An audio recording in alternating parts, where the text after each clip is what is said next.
Sejam bem-vindos a essa live, a essa transmissão da noite de hoje. Que o nosso Mestre Jesus, aniversariante dessa noite especial, possa nos abençoar e proteger, né? Esperar completar as 20 horas e a gente começa a nossa fala. Enquanto isso, sintam-se bem-vindas.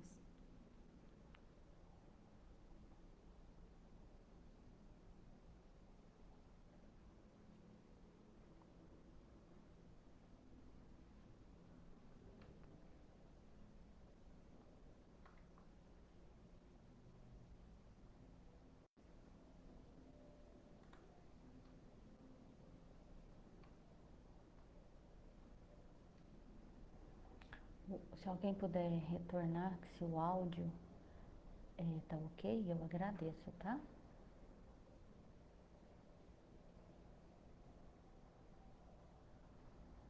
Obrigada, Sandra. Eu que agradeço pelo convite.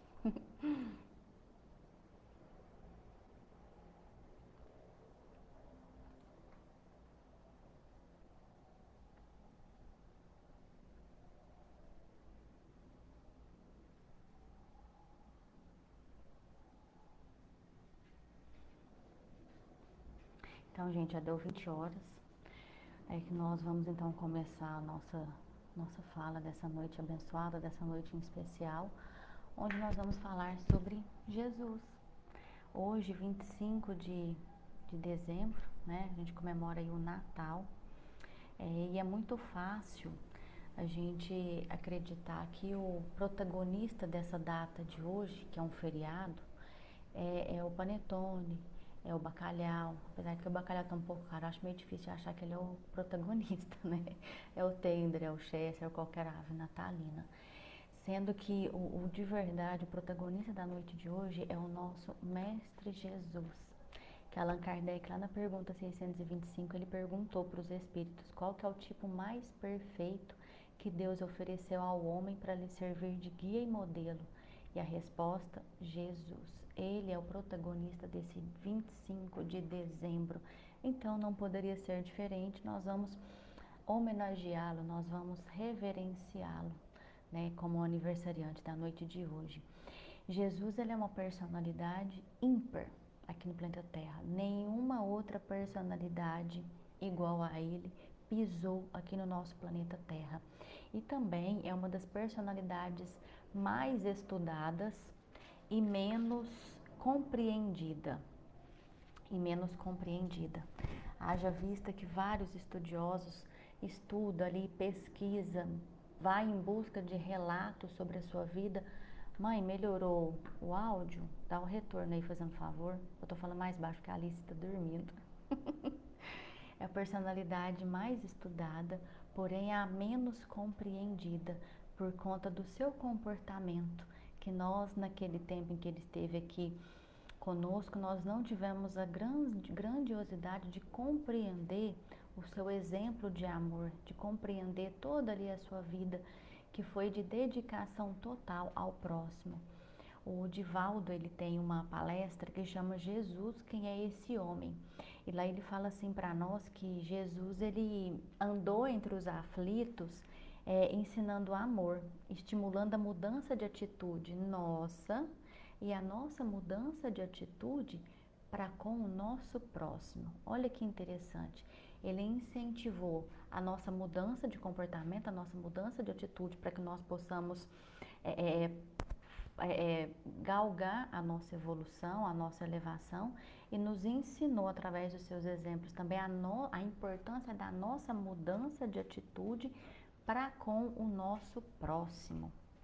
E aí, uma vez, já tem algum tempo, foi antes da pandemia isso, eu participei de um treinamento que foi a coordenadora de treinamento da Azul Linhas Aéreas, né? E ela é uma neurocientista, né, pesquisadora, e ela falou para nós que o nosso corpo, ele segrega dois tipos de hormônios.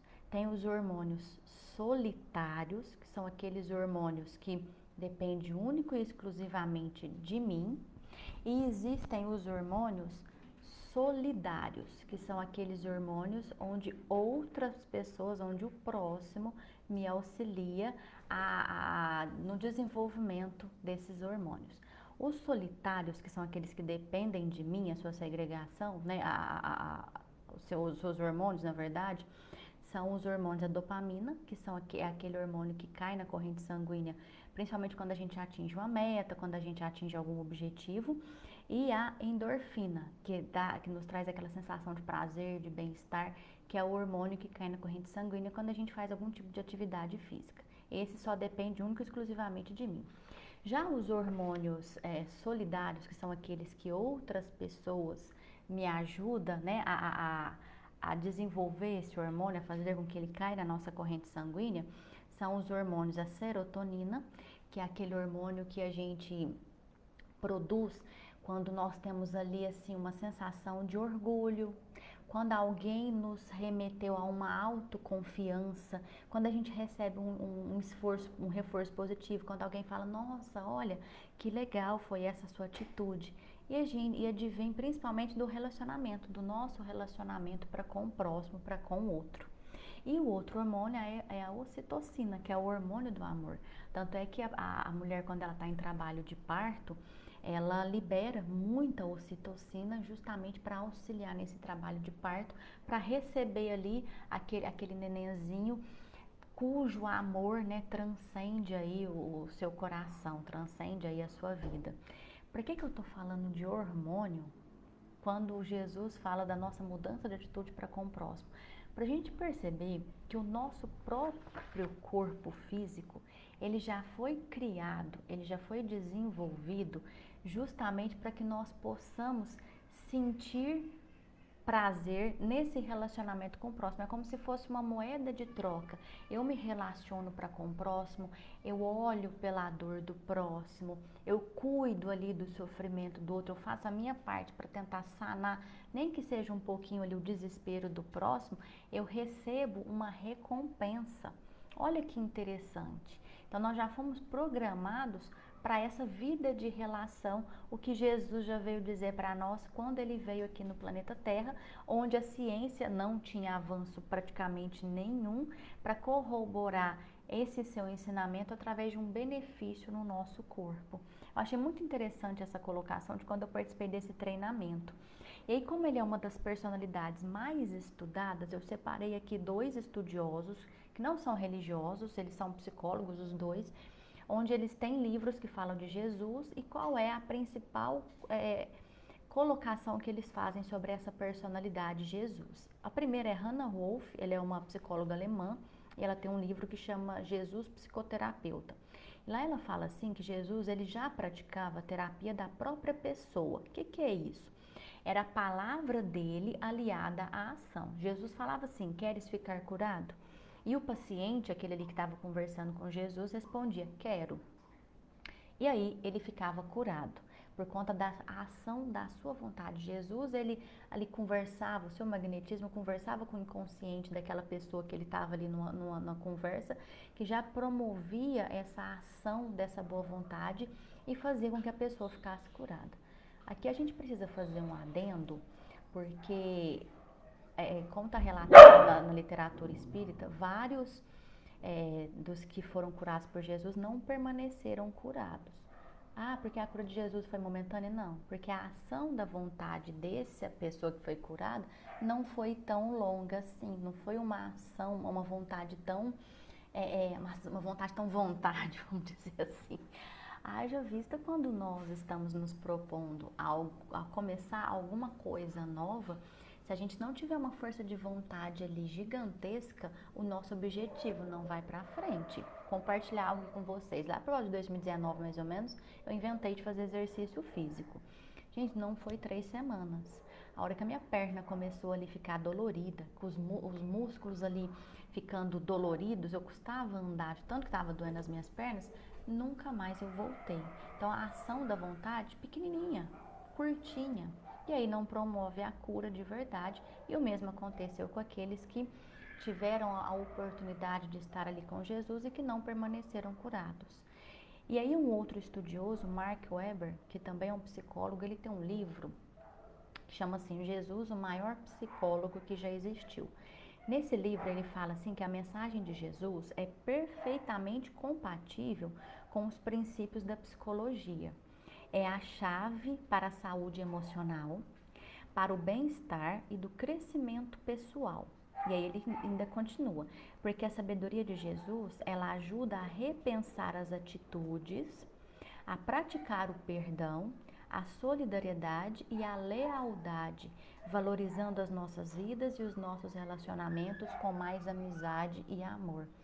Olha que colocação interessante e que casa direitinho com os exemplos que Jesus veio deixar para nós e com os comentários que a espiritualidade superior fala sobre a importância desses exemplos que Jesus deixou para nós.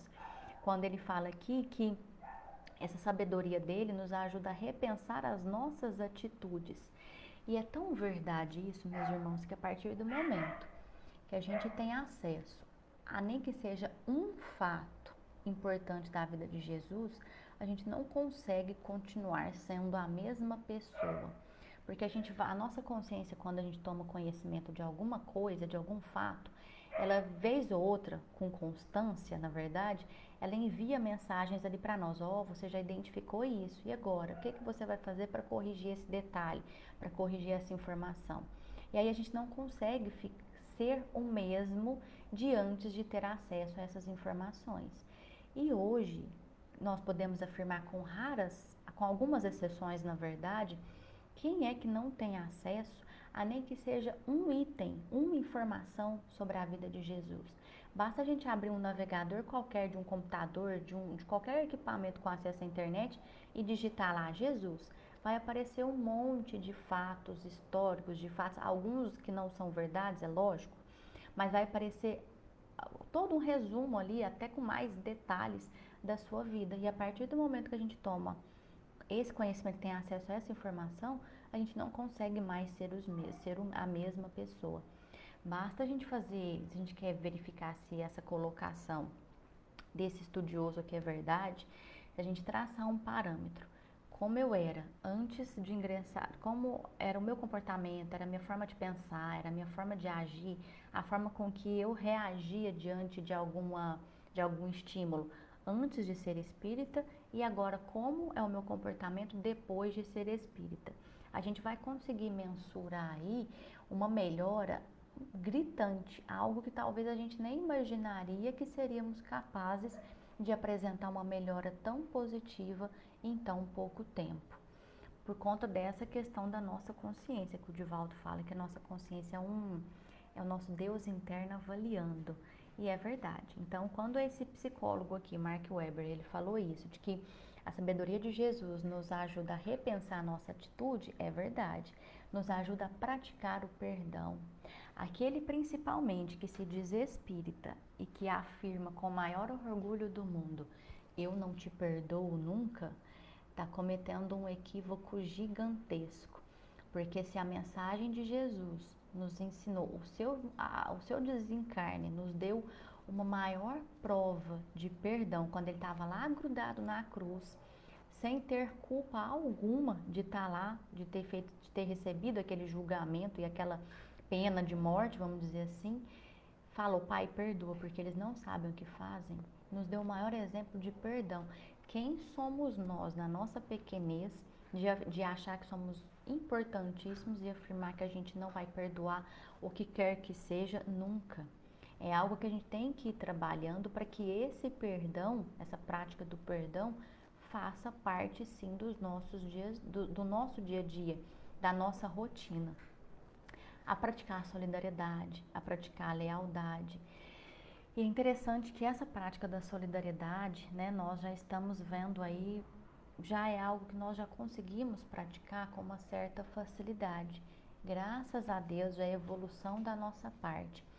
Principalmente agora, quando o fim do ano vai aproximando, nesse tempo que nós passamos, né, que o espírito natalino vai fazendo parte das nossas vidas, a hora que a gente começa a ver as primeiras decorações natalinas, é como se a gente fosse envolvido num espírito de fraternidade, num espírito de solidariedade. E de fato acontece, porque é onde nós estamos, o nosso rádiozinho interno, ele consegue sintonizar com mais facilidade com as energias positivas, com as energias dos espíritos superiores, nos motivando, nos incitando a essa prática da solidariedade. E aí é onde a gente vê inúmeras campanhas para arrecadar brinquedo, para levar para aquelas crianças que não têm condição. Acho que foi sábado, eu vendo o jornal aqui local, passou um exemplo de Patos de Minas, se eu não me engano. Eram 3 atletas, 2 do ciclismo e 1 da corrida. E aí eles estavam há 12 horas, os do ciclismo em cima de uma bicicleta ergométrica e o da corrida correndo em cima de uma esteira. Eles estavam iam, né, fazer isso por 12 horas, das 8 da manhã às 8 da noite, para arrecadar brinquedos, arrecadar itens para levar, para alegrar nem que seja um pouco o Natal daqueles que não têm condição. Então, por esses exemplos de Jesus, nós nos sentimos verdadeiramente motivados por essa solidariedade.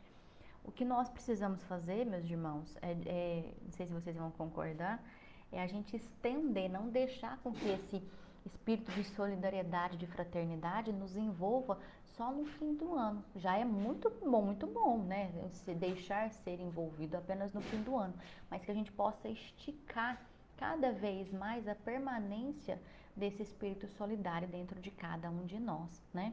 E ele ainda diz, valorizando as nossas vidas e os nossos relacionamentos com mais amizade e com mais amor.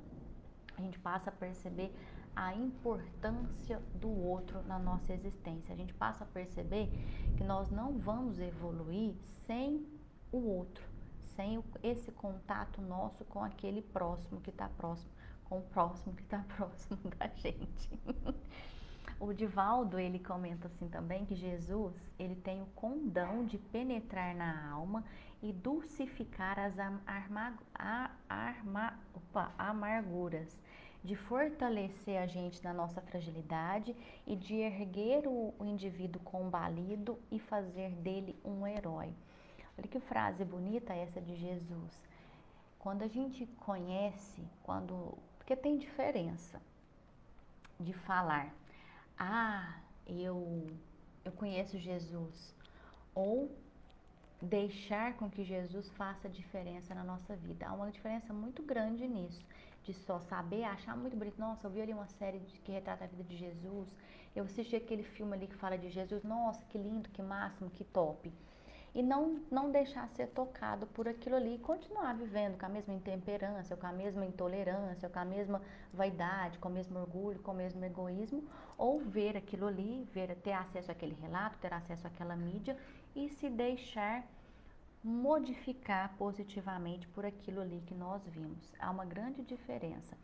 E quando a gente deixa isso, né, a gente assistiu aquilo ali, nos tocou e a gente traz aquilo para a nossa vida, nós fortalecemos sim a nossa fragilidade, nós passamos a ter confiança, a ter fé, a ter segurança nas nossas tomadas de decisão, a ter segurança nos desafios que a vida vai colocando na nossa frente, porque a gente sabe que aquilo ali é um mecanismo que as leis de Deus têm para a nossa correção, para que aconteça a nossa mudança de atitude, a nossa mudança de comportamento.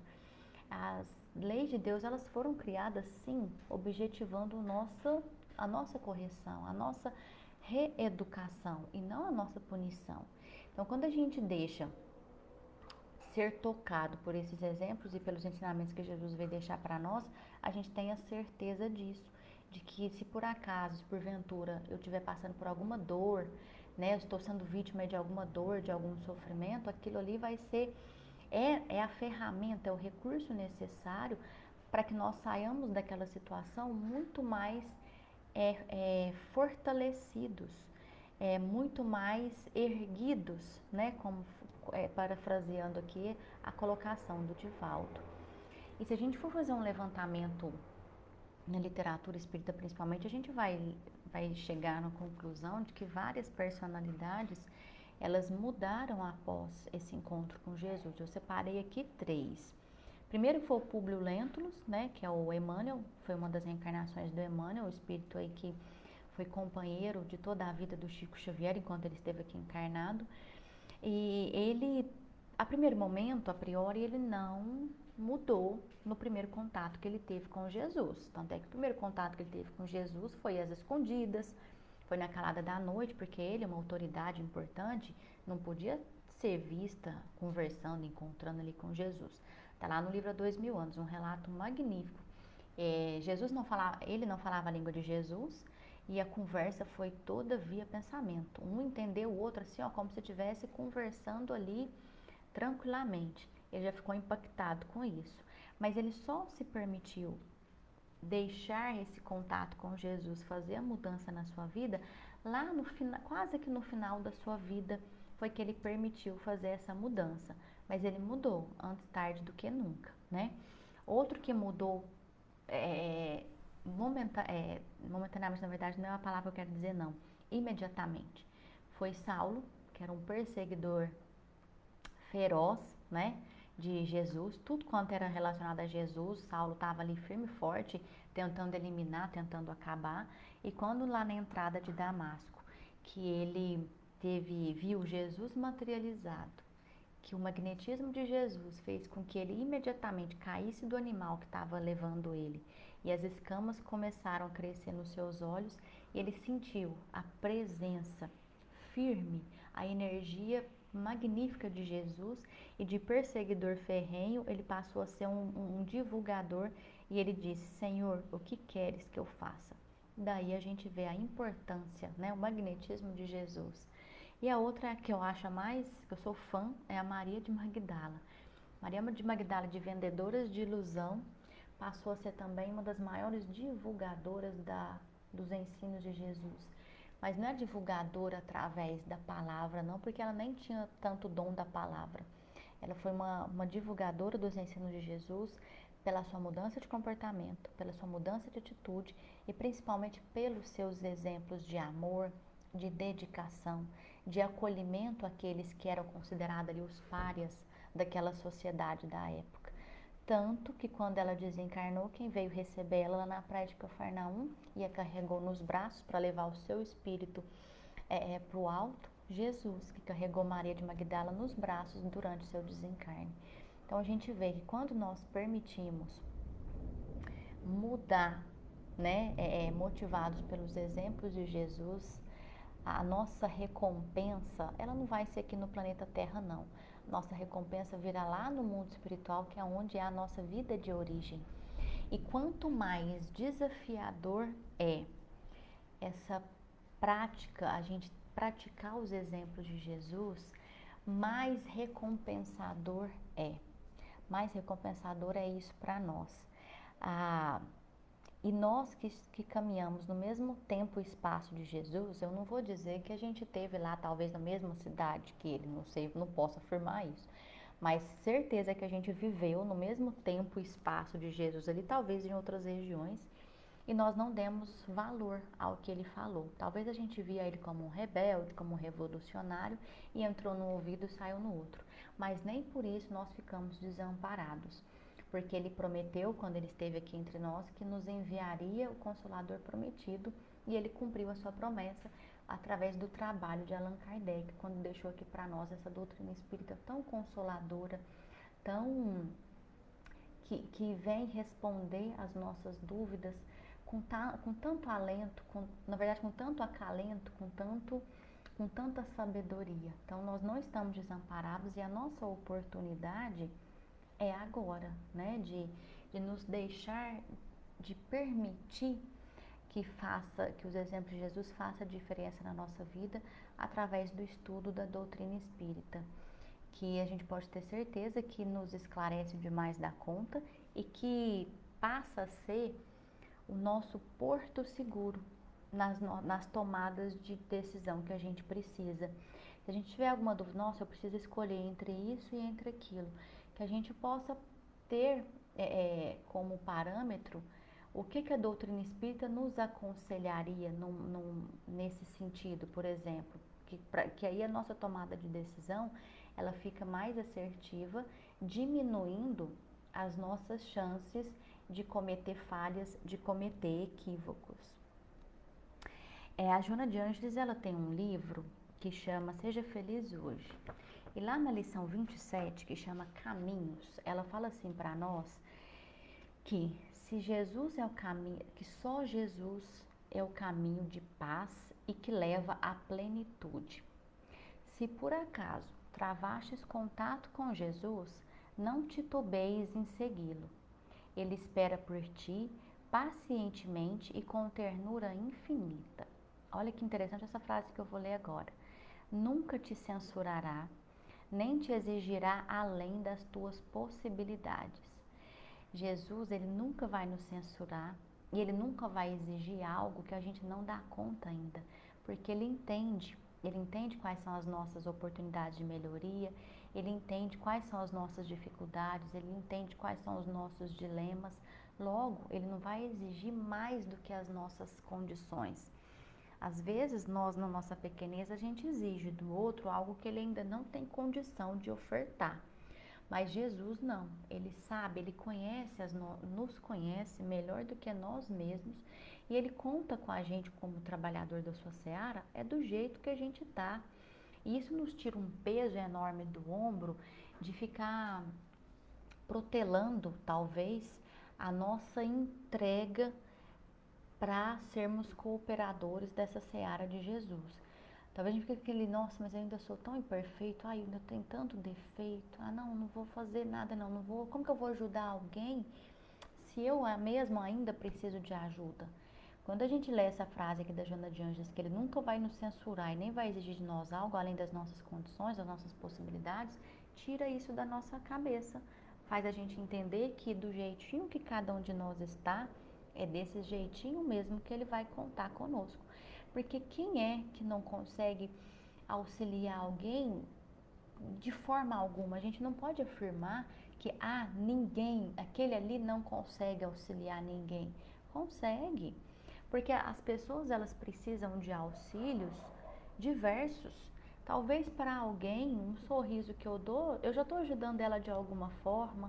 Talvez para alguém um elogio sincero que eu faço para ela, já estou auxiliando ela de alguma forma.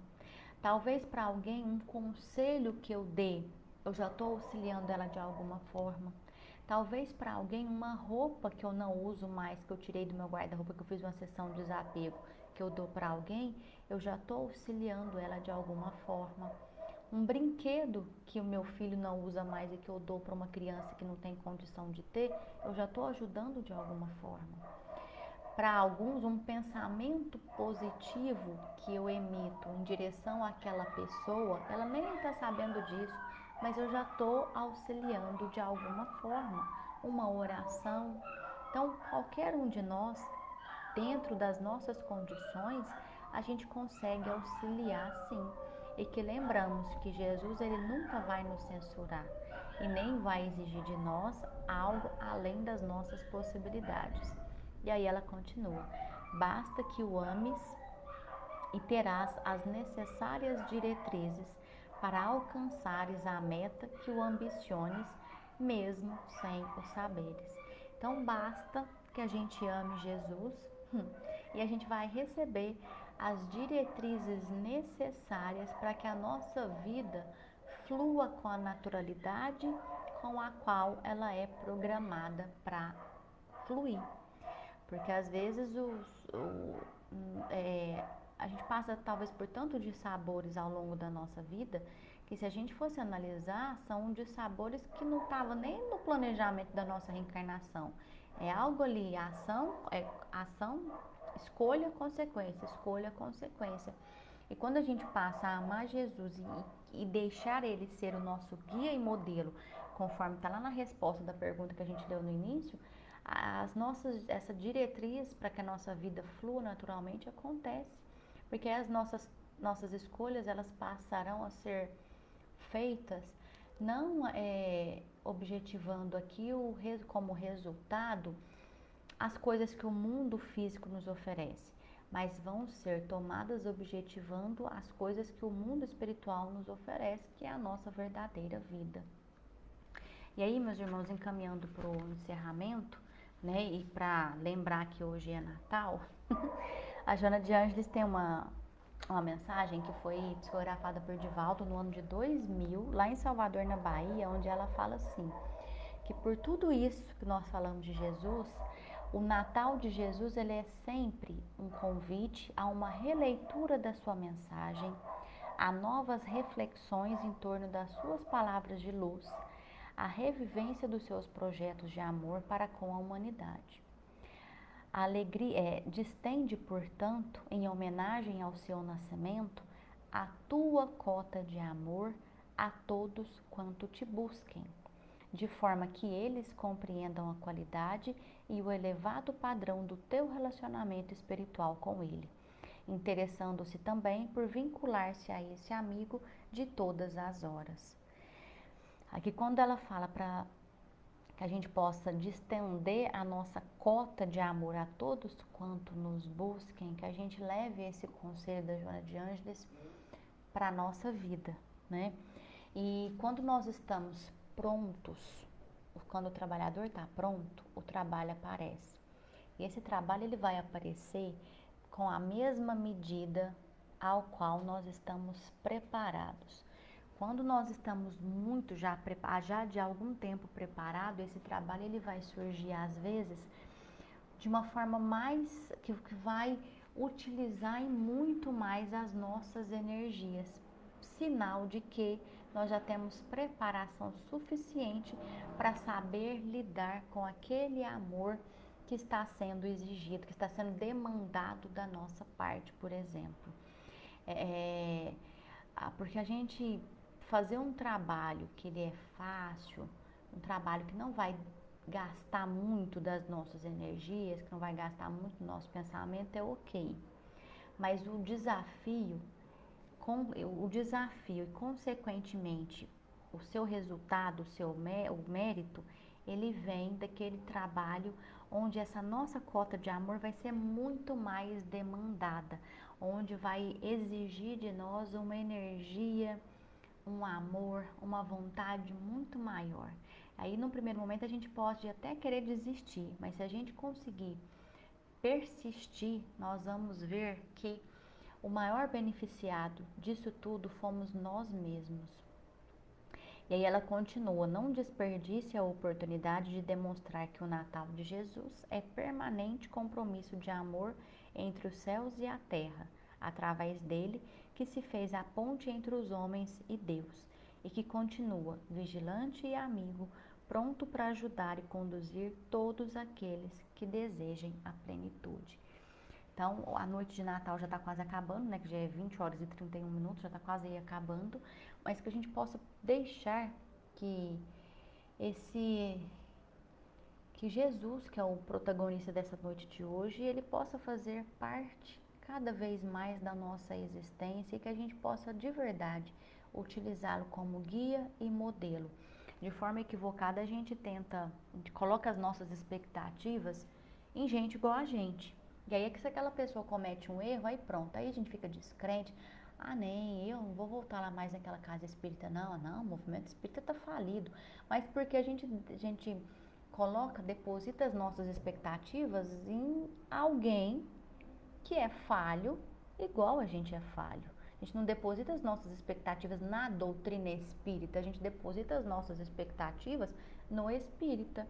E o espírita, ele é falho, aí a gente fica desgostoso, abandona e deixa de lado um recurso que é primordial para a nossa mudança de comportamento, para a nossa evolução. As nossas expectativas, elas têm que ser depositadas nesse modelo que Deus deixou para nós aqui no planeta Terra, que é Jesus.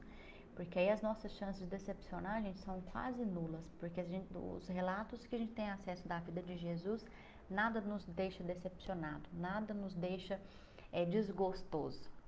Então, que nós possamos, primeiramente, agradecer a Deus por ter esta oportunidade de saber dessas coisas, de saber dessas informações e nos colocar à disposição para que a gente seja verdadeiros trabalhadores da seara de Jesus. Lembrando mais uma vez que Ele nunca vai nos censurar e de que Ele jamais vai solicitar de nós algo além das nossas possibilidades. Eu agradeço pela oportunidade e que nós tenhamos todos uma boa noite, uma excelente semana, né, que praticamente está começando a partir de amanhã, porque hoje é feriado, e que a gente possa de verdade, o final do ano já está se aproximando, semana que vem já é 2024, um ano novo, e que o nosso objetivo, e que junto aos objetivos que a gente faz do mundo material, porque é natural que aconteça, que a gente faça esses objetivos, que a gente possa não esquecer também dos nossos objetivos espirituais, que seja ele de ser mais solícito, de frequentar mais um templo religioso, que seja de dedicar nem que seja um fim de semana a cada 15 dias a alguma prática a visita de alguma instituição de caridade, que seja qualquer um objetivo que vai engrandecer a nossa vida espiritual.